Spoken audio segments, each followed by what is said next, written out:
Welcome to On the Road with me, Jeff Marek, in beautiful Muskoka, Ontario. Join me alongside notable guests from the hockey world as we discuss and dissect the best and wildest stories from hockey travel, road trips, favorite cities, and pit stops along the way. And oh yeah, of course, the best untold roommate stories as well.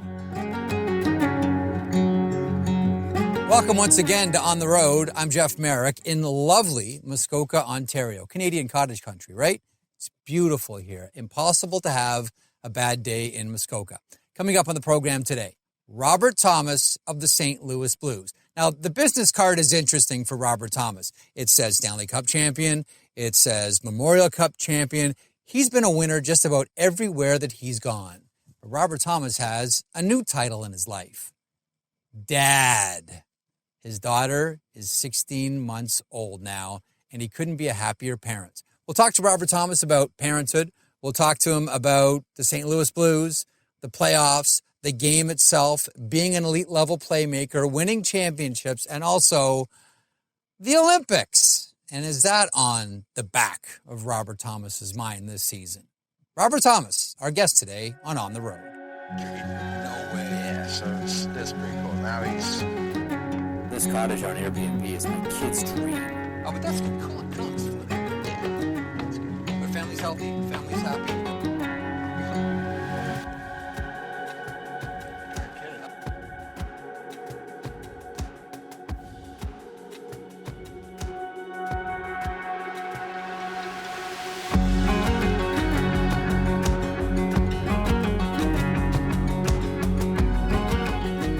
Okay, Robert, I'm going to open up with the big one. So let's do the checklist. Have you won the Memorial Cup? Yeah. Have you won the Stanley Cup? Yeah.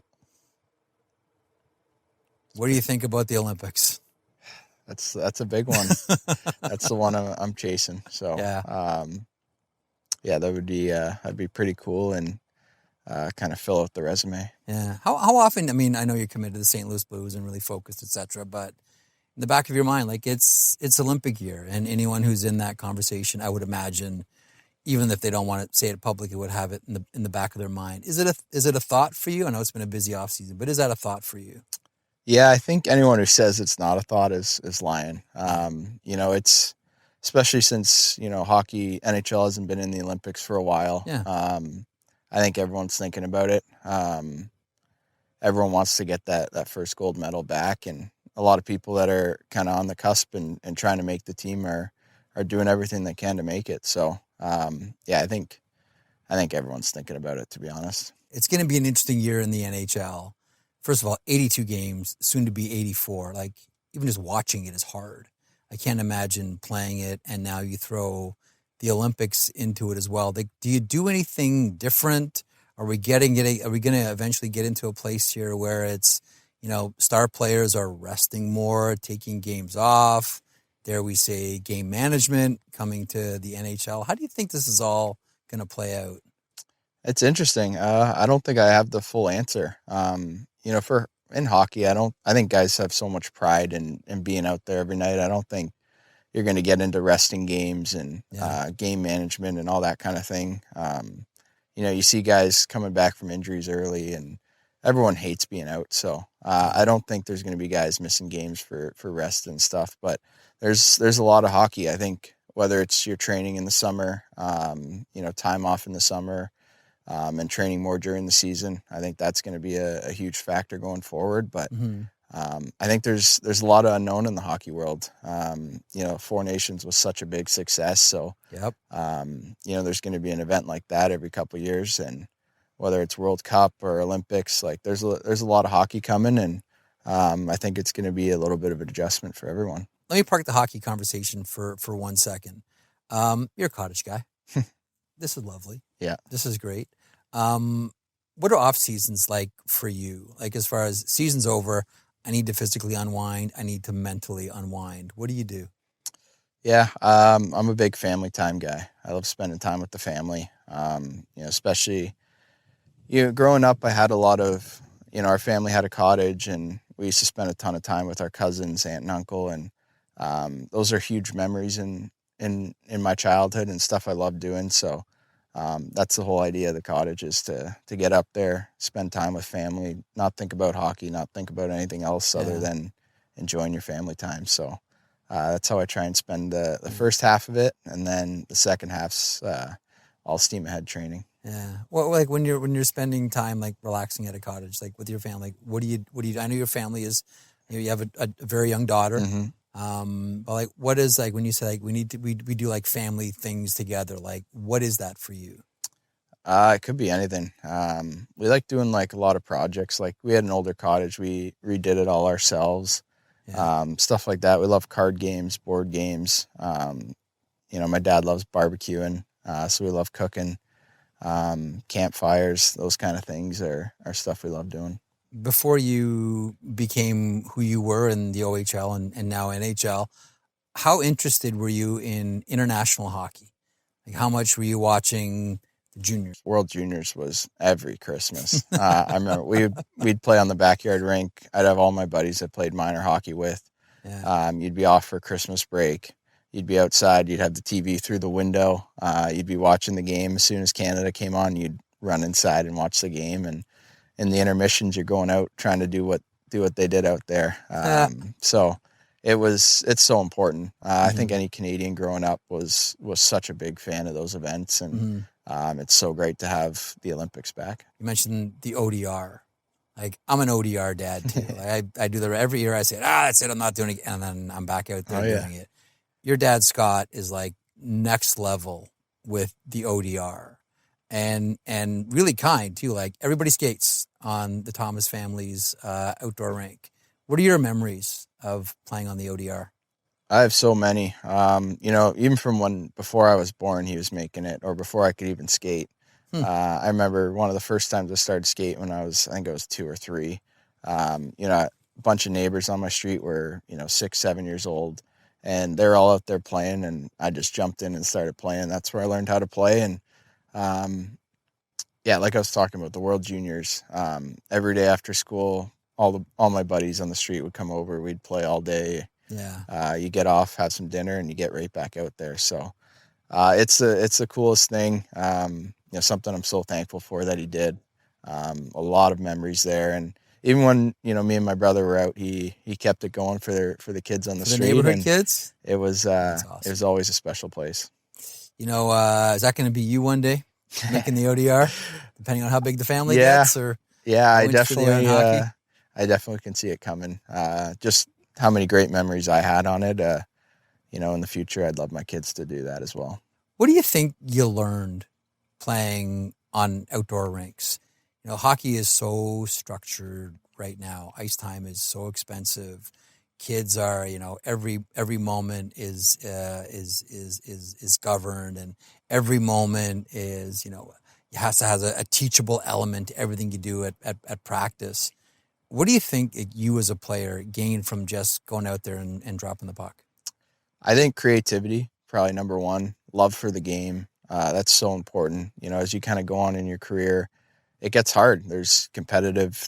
You're looking at where you're getting drafted, all these different things. And I think just remembering your love for the game and where it came from is so important to continue your development, as well as that's where I learned how to pass. You never shoot because you had those little nets. You'd try and pass it through your buddy's feet and all that stuff. And there's so many things that you just learn and become a habit that when you get later in life, you realize where it came from and how important it was. All those things came right from the ODR. Talk to us a little bit about young Robert Thomas playing sports. Now, you're a multi-sport guy. We know about hockey, certainly. Lacrosse, baseball. What am I leaving out? Anything? I tried a lot. Through school in St. Andrews, I played some volleyball. I loved volleyball. I tried rugby. wasn't really good for me at the time. Going into the OHL, but I can imagine your minor hockey coach at YSC saying, "You're doing what?" Yeah, no, that wasn't too fond of. But I loved baseball, lacrosse, and volleyball were my main ones. I wasn't too good at soccer. But I just played to hang out with my buddies. Did that help you as a hockey player? Because kids, my two kids, like they just want to stay on the ice all the time. I kick them off for at least a month. Yeah. It's like, because I don't want them to burn their hips out. But Mm-hmm. like, I feel bad. I'm like, I can't believe I'm telling a kid not to go and skate or Yeah. exercise or go, do athletic things. What do you think about that? I think you got to play as many sports as you can. There's so many different things that, you can pick up on and improve in, whether it's lacrosse in your hands, baseball, it's all timing, hand-eye coordination, your eyes a lot. So I think there's so many things that the more sports you play, the better as a whole. Hockey's a very athletic sport. You need, you're moving, you're on ice. Like there's so many different parts of your body that you need. And I think the more sports you can play, the more you can improve those little things. Like a lot of the stuff, through Adam Oates, you do a lot of release stuff, and it's tennis, it's golf, it's baseball. All those things kind of come together in, hockey releases, and the way you pass the puck, the way you pull pucks. There's so many different things.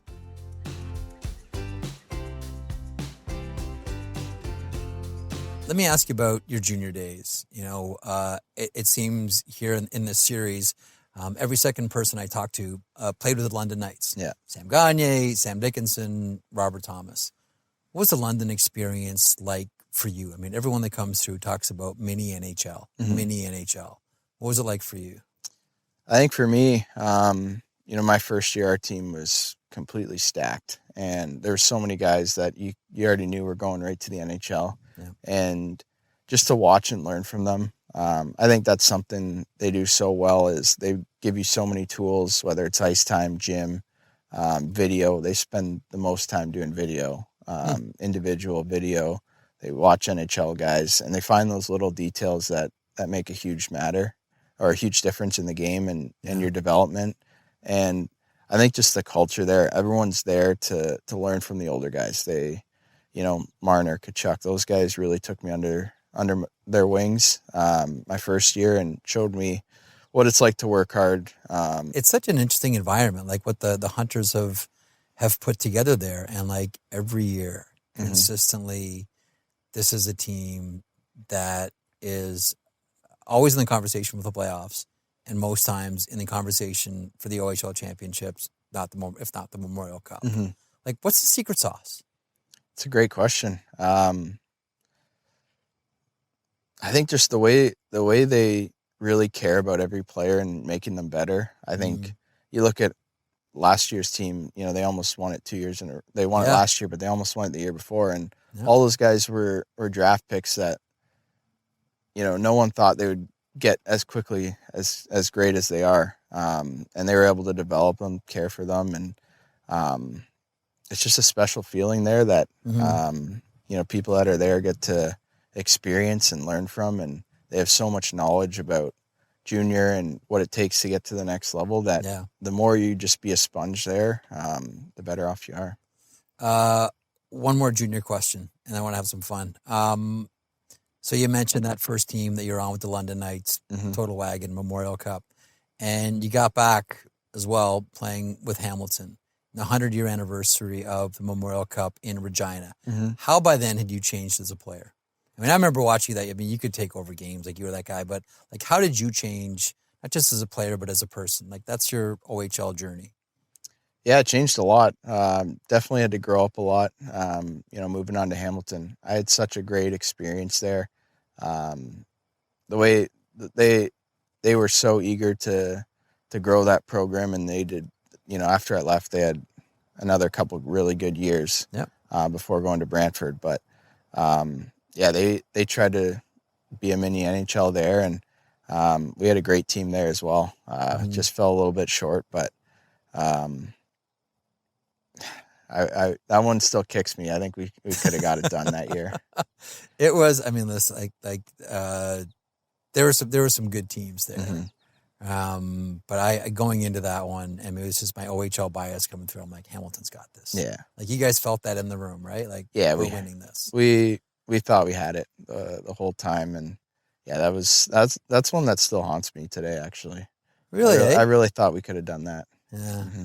And then you just walked into the NHL and won the Stanley Cup. Hockey's easy, Robert Thomas. Yeah, I should have just retired after that. Hey, it's Jeff Marek here. I really hope you've been enjoying this episode so far. You know, my family and I were just on vacation in Cancun, Mexico. And as a hockey media personality and show host, it can be tough to get away during the hockey season. Plus, my kids play competitive sports, so it's always special to block off a week for uninterrupted family time. We enjoyed the ocean, the sunshine, and of course the palm trees. Who doesn't like palm trees? And truth be told, I've always wanted to see a mariachi band play live, and I'm thrilled to report we were able to do that. Huge smile on my face. Plus, I've enjoyed the best guacamole I ever had. Man, was it ever good, and did my sons a solid favor by caddying for them for 2 full days of golf. It was awesome. While we were there on the way down, I thought to myself, wait a minute. When we're down here enjoying the sun and the ocean waves, we could be hosting our home on Airbnb while we're away. Why not, right?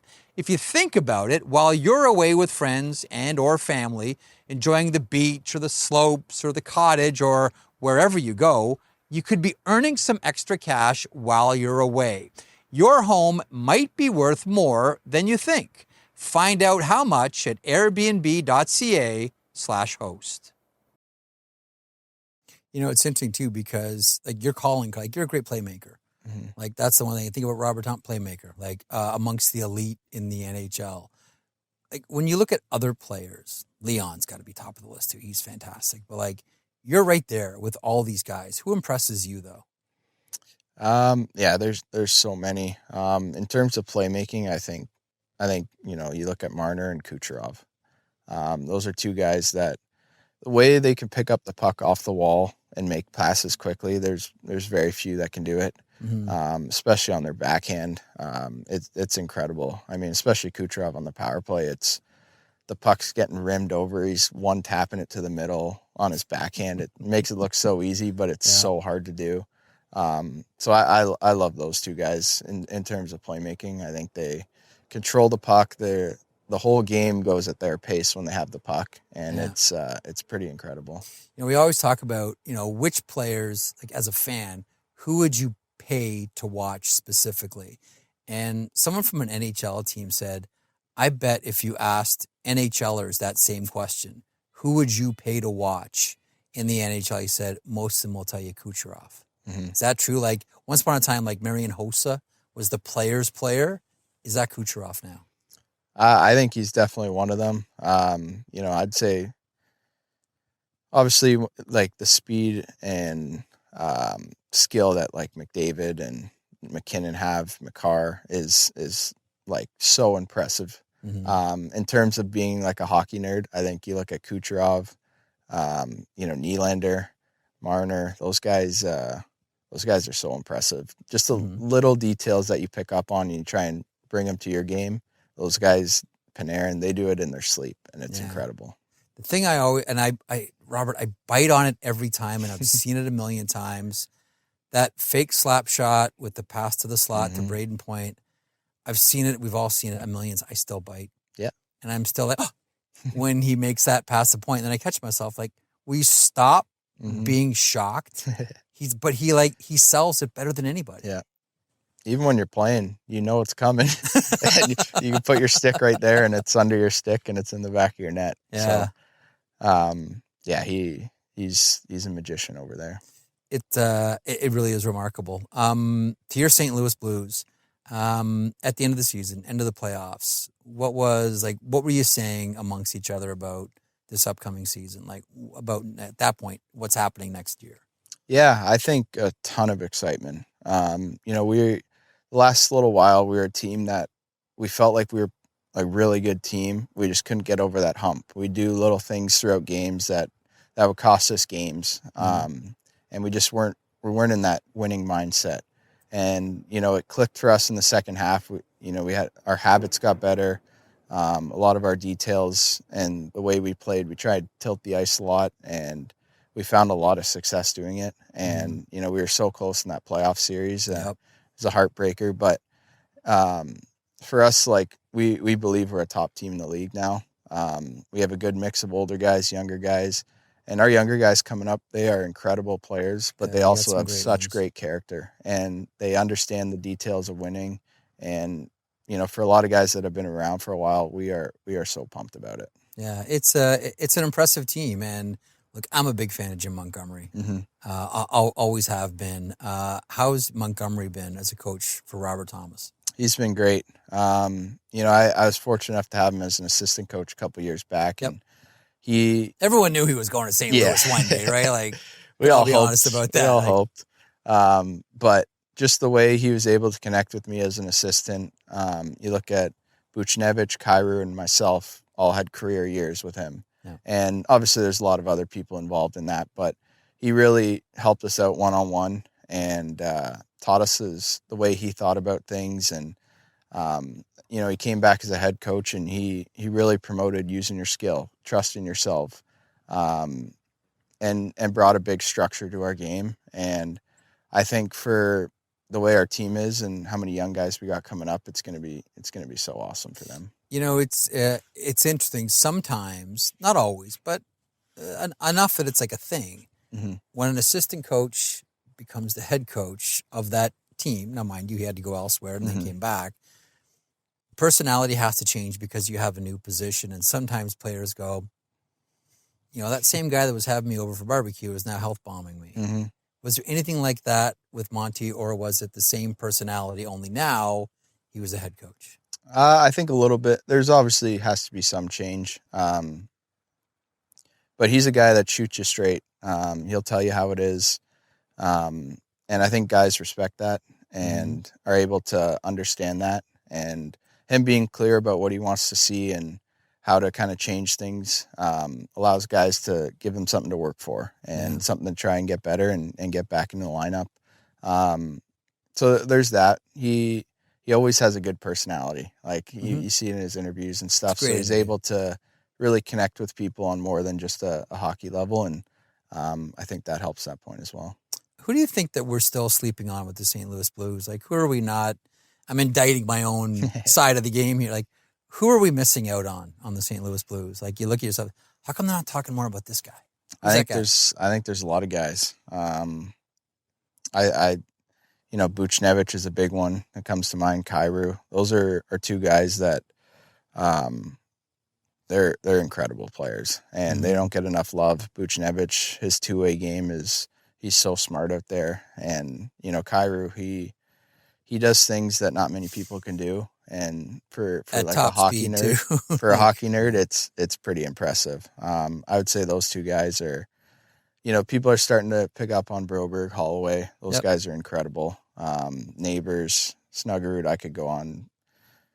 Parenko, he's getting his love now. His role is so hard. I could list off 10 more guys. I think there's a lot of guys that don't get enough love around. As we're having this conversation in the middle of August, it's like the 1-year anniversary of the offer sheets that shocked the world. When you first heard about it, what went through your mind? Like, you guys just offer sheeted Broberg and Holloway. Robert Thomas hears about it and says what? I was shocked. It's something that doesn't happen too often. Yeah. Especially to get the players. It was incredible. Did you think you were getting both? I didn't think we were getting either, to be honest. I remember getting some text messages from guys, especially guys that had played them in the playoffs and in the finals. And they said how incredible of players they were. And, knowing a couple of the Oilers, I knew how good of guys they were as well. So I was so excited. And when we officially got them, it really helped our team quickly.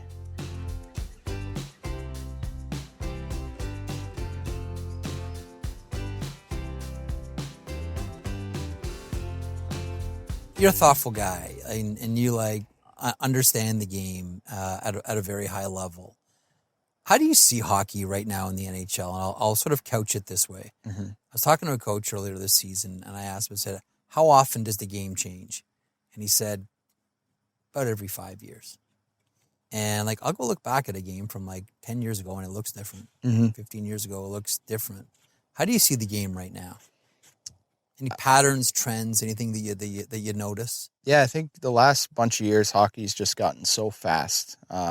Teams are flying up and down the ice, especially lately. Florida's had great success the last 2 years. So a lot of teams are trying to implement their strategies and systems. They're not a fast. Like, they have a couple guys that can really go, but like they play they're fast. not. They play fast, Mhm. but like if you look at their skating, like there's no McDavid's No. out there.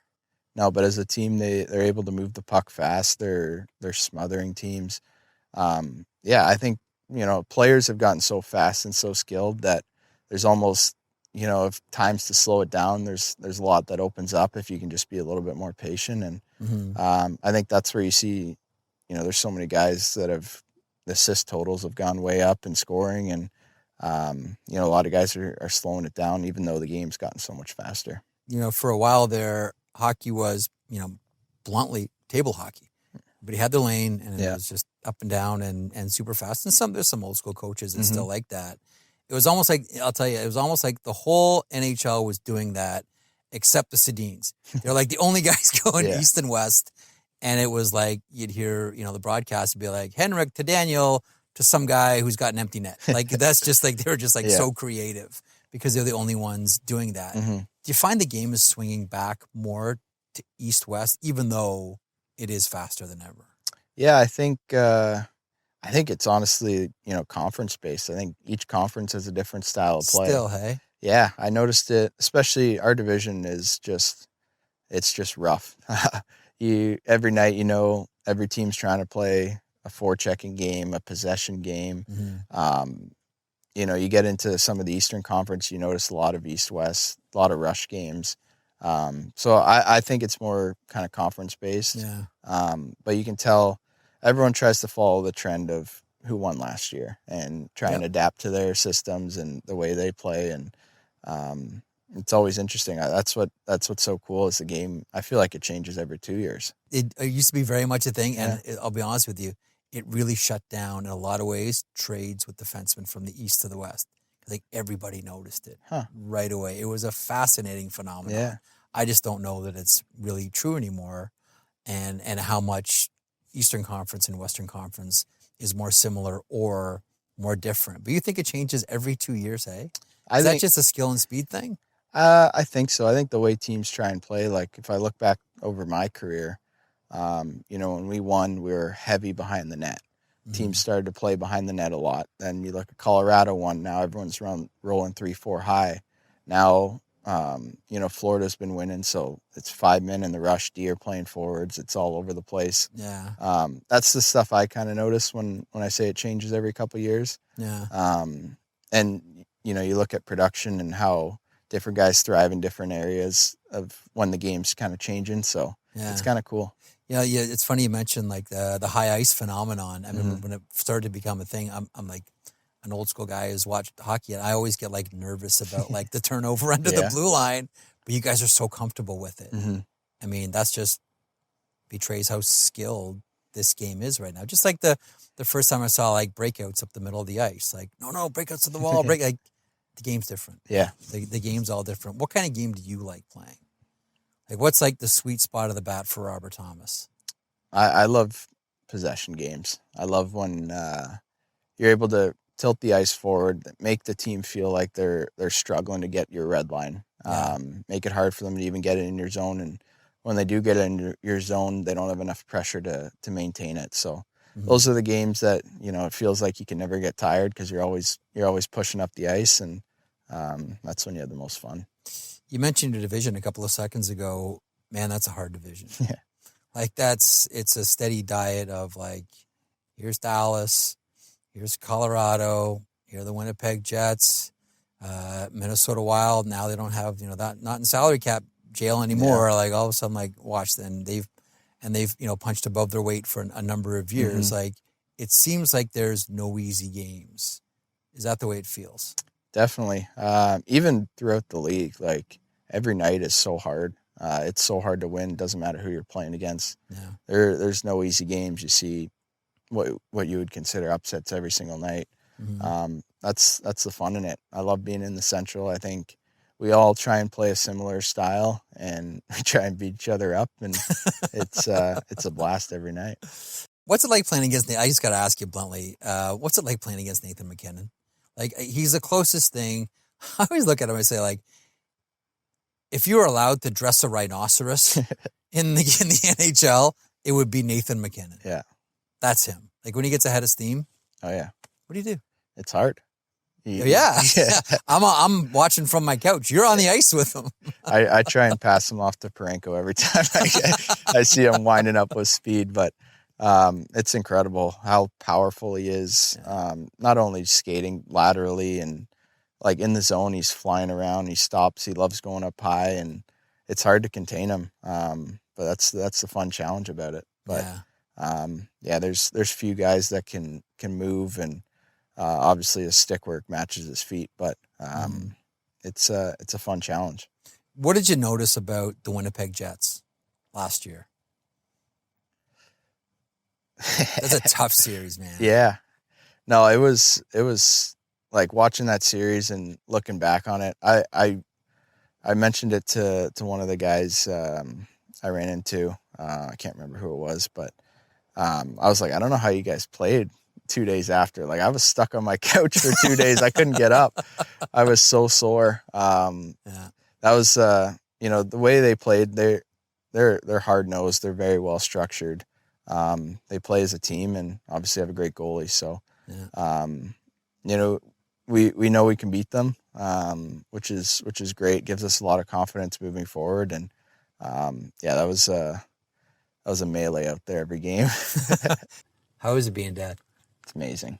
It's everyone talks about how great it is, but it's even better than that when you experience it. And I experienced it too, becoming it's 15 years ago now. Yeah. You're never more tired, more happy. I'm probably sure you've heard that, and now you understand it. Like, is that the way it feels to you? Like, yeah, it's tiring, but man, I'm so happy. Yeah, obviously it's a ton of work, but I think every, especially during the summer, you talk about family time. Mm-hmm. Like it's so special. During the year you get afternoons after the nap, and you try and make the most of it, but just to have, weeks on end that you're able to spend with the little girl is so special. And everyone talks about once they start walking, you want them to just not be walking so you can hang out with them. But she's motoring around and running away from me all the time now. Take it from someone who knows, eventually they start talking back. Yeah. Enjoy this while you have it. Yeah. Thanks so much for this. Really appreciate it.